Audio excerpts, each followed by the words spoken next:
Hey, Great Scott here. I'm going to be going over 3 attacks from Clan War League. Um, this is our first Clan War League with Pro Archers Inc. We did it in Dangermouse. The first hit is with Dragon Mage. Dragon Mage got a perfect Clan War League, got 3 stars every hit. The other 2 attacks I'm going to share with you did as well. So he sets up the funnel with the Siege Barrack, his Archer Queen, and then a Valk, Root Rider, and a Druid on each corner at 3 and 6. He pushes with his army. He likes to bring 3 Overgrowths. The Eagle early on does a nice job with Grand Warden's ability to get through that Town Hall. And then the Overgrowth causes his army to split. The king uses his spiky ball, gets a lot of damage there, and finishes off that scatter with his giant gauntlet hitting through that wall. Overgrowth's the second time, drops his poison spell. The clan castle troops migrate outside of the poison spell. He's got a third Overgrowth that he's going to drop again on this eagle. The Overgrowth lasts in 30 seconds, 30-something seconds, using 3 of them. It almost is the entire attack, saving that Overgrowth area for the final hit. I watched all of his replays. He did a lot with bases where there's a heavy core, and he Overgrowth that 3 times. On this one, I like how he timed all 3 Overgrowths, where the first one included the eagle. He drops his last freeze, and he crushed that base. So good job. He uses a couple of druids, some Valks, and another druid in the Siege Barrack. Next hit is with Cyber. He also got triples on all of his hits. He likes to do Super Archer Blimp, using 5 invisible spells, 1 freeze, 2 clones, and a rage. I watched all his replays too. Pretty much they're all taken out, like Eagle in this example, not really the Town Hall. I used to do this hit a lot, and I would always try to get the Town Hall too.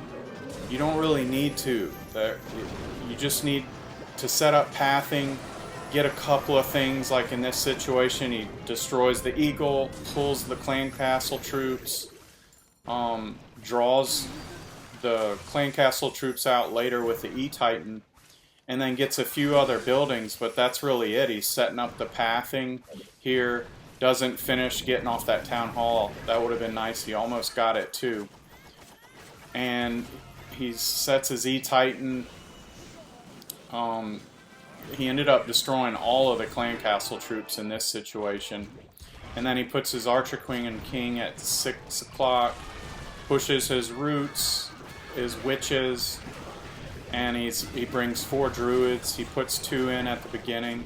Brings his Grand Warden with the Rage Gem and the Eternal Tome. He pushes his army. Notice how they're all going to just kind of wrap around this base and all stay together. And he hits his Eternal Tome right around here when he's under fire by Scatter, Ricochet, and on that Poison Tower. He's pushing through. I really liked on this hit how the king ended up wrapping around and finishing off the Town Hall.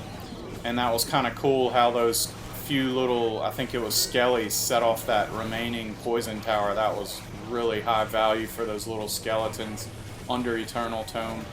And here he rages his king with the giant gauntlet to take out this town hall, as I aforementioned, so that all of his army doesn't get stuck in that poison bomb. He sends his royal champ between 3 and 6 to clean up that last Inferno Tower and Wizard Tower, and hits this tornado trap. His royal champ is invisible, pushing, getting these last buildings on defense so that it leaves some trash buildings for his cleanup troops. There's a couple of minions and wizard to start cleaning up. That last druid is healing his archer queen, saves her ability for the end and RC, and they destroy those last few defensive buildings. But he does a nice job with this. He brings a few wall breakers and some other little troops to help set off bombs, and before the super archers come out, he uses 4 goblins, 5 wall breakers. The last hit is by Barbarian King. This is one of my accounts. I also got triples on all of my attacks with this account. This hit is with I've been liking this Queen Charge recall with either Siege Barrack or Flame Flinger at another corner to set up the funnel. In this case, I swapped one of the freezes for a skeleton spell for that mono. I put the Queen at 3 o'clock with the healer puppets and Frozen Arrow. I use a Vault to make sure that she goes in towards that scatter. I wanted her to take that scatter shot out.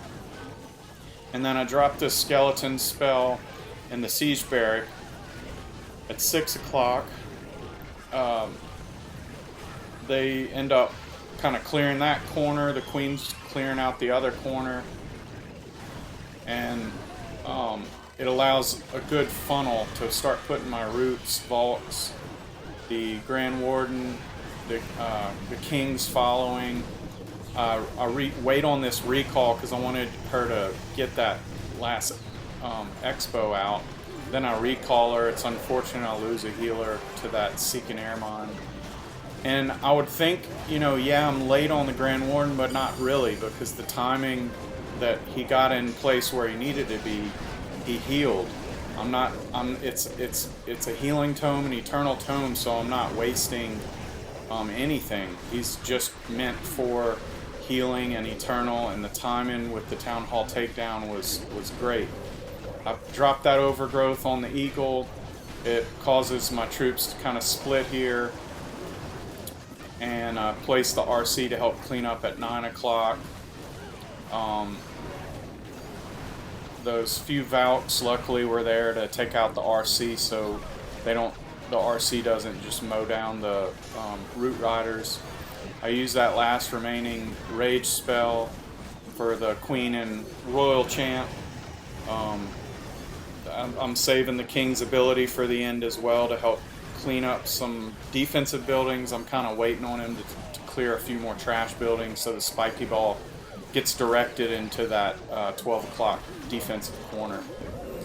And this base pretty much crushed.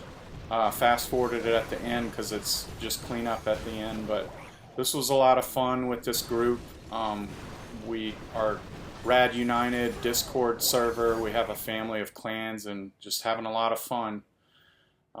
That's all I have for you today. Happy clashing.